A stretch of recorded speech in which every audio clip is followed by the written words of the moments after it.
My name is Sam Otten, and with me is Jason Book, and in this video we're going to be reviewing Justice League number 43, which is part 3 of the Darkseid War event, which is it's a mega event that feels pretty big and epic, but it's actually contained just in the Justice League title, which is kind of nice, actually. Written by Geoff Johns, with art by Jason Fabok. We've talked before about how this Darkseid War got off to a very strong start. It had put a lot of pieces in place that seemed very interesting. The art has been amazing so far, and to me, this issue just really continued that strength. I'm very impressed with it. I look forward to reading it every time it's coming out. I can't wait till the next issue. And it just feels like a very important story. I think it's has the potential to be a great Darkseid story in the whole kind of history of DC Comics. So what do you think about this issue 43, Jason? Yeah, I agree with pretty much everything you said just to start out there. It's just got a really good epic feel to it. At first, the artwork of Jason Fabok, I thought he was kind of a Jim Lee clone, but he's really coming into his own, and I feel like he's even drawing Batman and Wonder Woman like maybe how he thinks they'll look in the movie. Like, Batman's beefy, it almost has that kind of Ben Affleck chin. I like his little touches to the Wonder Woman costume. It's just an all-around really solid issue, and I really enjoy the event so far. And as we said before on the show, it really makes things like Convergence and other DC events of late really seem watered down. And I love what they're doing with the New Gods, and that introduction of Kalibak was awesome. Yeah, so this issue opens up with Kalibak, pretty intense, and a great splash page for him. So you know he's going to be a pretty big player, I think, in the very next issue, because now they're battling. So, yeah, a lot to look forward to from him. Very imposing at the beginning. Mm-hmm. I agree with you on Jason Fabok's art. I just really like the way that he brings such a strong feel to it, really good sense of action, but he also just seems to nail so many different characters. Like, wow, that character looks really good, that character looks really good, and just down the line. I don't know how he can do that with so many different characters. I think one of his strongest, though, is Wonder Woman. I think Wonder Woman just looks really good in this, and this is a story that features her, so I think it's good that he has such strong art on that character. Mm-hmm, for sure. So after we introduce, we have Kalibak at the beginning with that intense kind of 3 pages. We get, each of the little storylines push forward a bit. So Batman is in the Mobius chair, and he is now kind of what we're calling Bat God. He has all this knowledge at his fingertips. And so they're definitely going to go in an interesting direction, I think, with Batman taking on that stuff. And Green Lantern looks like he's going to be kind of the character that's partnered up with Batman so that they can kind of go off together. So that's pushed forward a bit. What do you think about Bat God and where that's kind of going? When I first saw the art for it, I thought it was kind of weird, but it really makes sense in the context of the story. And I also like that it kind of does something different to the character of Metron, because I find that some of the New Gods characters, like Kirby, was such a master of design, but he wasn't always the best writer. So Geoff Johns is really kind of taking something that is, really well designed and giving it a little more like oomph behind it. And that's why I feel like even just this little introduction of Kalibak or Mr. Miracle, like, it just feels like the characters have more of a personality behind them, and it really works well for the new DC series as it is. Yeah, and I think with Metron coming off the chair, Batman taking the chair, I think they're setting up for something more interesting to happen with Metron than him just being an observer kind of thing. Yeah. I think, to me, when I see Metron, he's off the chair. Scott-free, or Mr. Miracle, is very skeptical of Metron and what he might be doing in this, because Mr. Miracle has this kind of background of being betrayed by Metron. Right. But to me, Metron is this wild card of what is he going to do. I feel like he's going to do something, devious or backhanded down the line, and it's really going to kind of change the plot. So I'm got to keep my eye on him. Yeah, it's a lot better. Like, when I think of Metron in the old New God series or whatever, he almost was like Marvel's answer to the Watcher, or sorry, DC's answer to the Watcher. Like, he didn't really have a lot to do. So I'm really liking where things are going here. It feels like it's got a lot more weight behind it, as I said. Yeah, and so far he hasn't really done anything, but I just get that feeling like, oh, something's going to happen. Metron is being put into place where he's going to do something. Yeah, it's much cooler. Yeah, we also have the Superman Lex thing, which I really appreciate, because after Forever Evil, where Lex kind of becomes the hero and helps save, basically humanity, Superman is never quite trusting Lex, and he's very skeptical of him being on the Justice League, and Superman's always been keeping an eye on Lex. And now Lex and Superman are together on Apocalypse, So we get to see their interactions, which I think were written amazingly from Geoff Johns. Like, Yeah. we get that feel of like Superman doesn't quite trust him, but he kind of has to trust him because they're there alone in Apocalypse, kind of in a tough situation. A great moment there where Lex says to Superman, like, no, you wouldn't be human, you would just be powerless, you will never be human.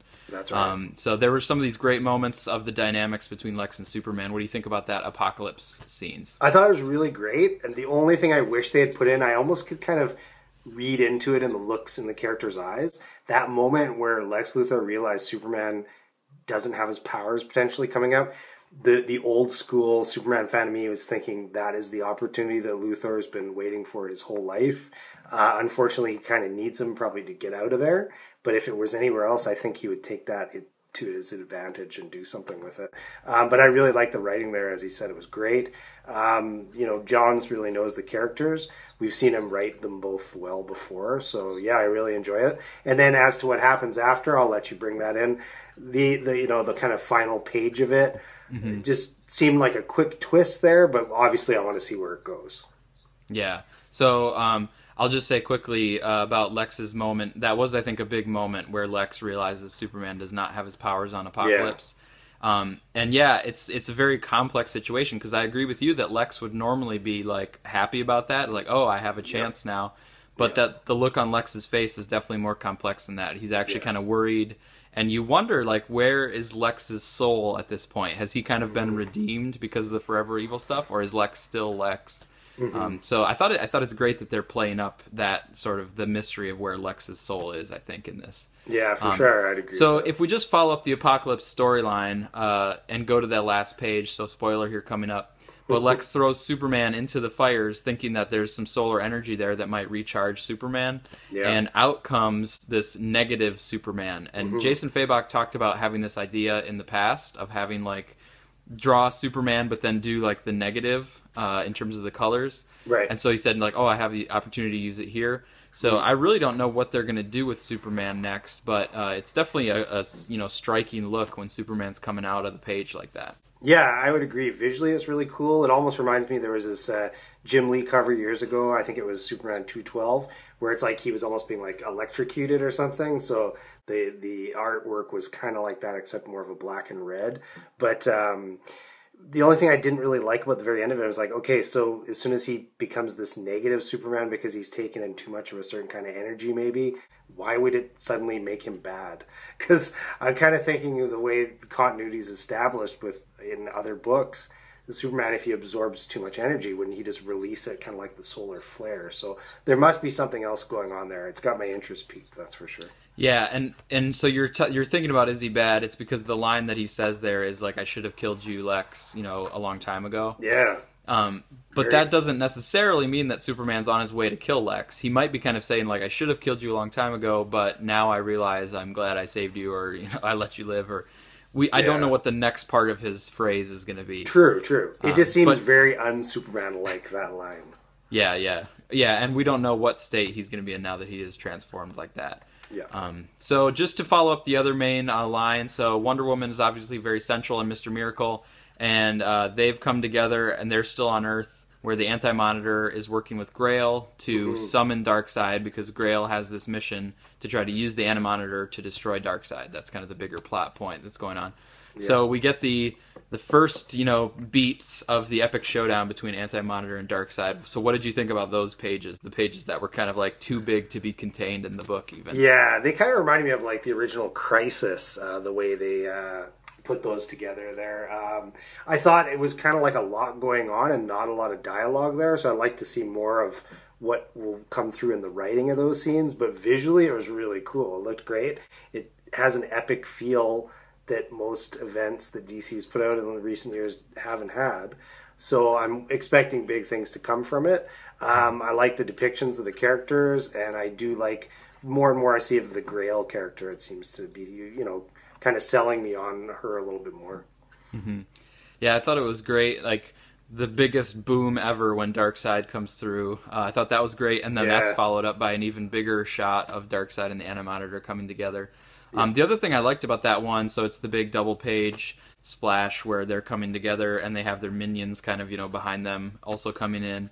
Yeah. Calibok's there, so I think we're going to get some action with him in the next issue. But what I also liked was that in the foreground of that double page, Yeah. we see just the side of Wonder Woman and just the side of Mr. Miracle, which I think is perfect because I think they really are kind of the leads of this story. Yeah. So I thought it was nice that they framed that showdown shot. Yeah, I would agree with that as well. I like what they're doing with, like, as I said before, all the New Gods characters just seem to be a little bit better.